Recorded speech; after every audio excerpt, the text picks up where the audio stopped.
স্যারের সাথে তাল মিলিয়ে আমি একটা কথা বলতে চাই।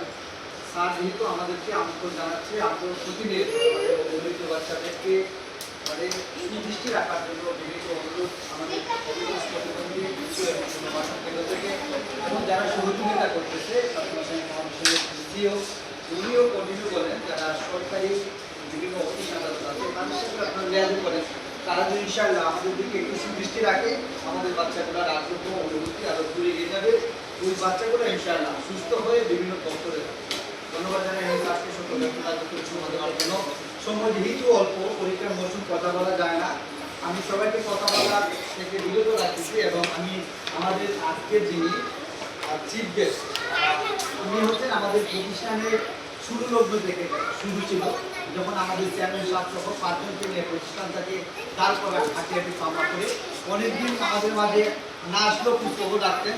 এখন রানিং ইনশাআল্লাহ আমাদের মেয়র পদে পাচ্ছি। আমরা চাই একটা ইসলামিক সমাজ গড়ে উঠুক আমাদের বাংলাদেশে, ইসলামিক দেশ হোক, প্রত্যেকটা জায়গাতে ইসলামিক আইন চালু হোক। আমি স্যারকে সংক্ষিপ্তভাবে কথা বলার জন্য বলবো মোহাম্মদ আব্দুল মুসাদ্দিক দুটো স্যার।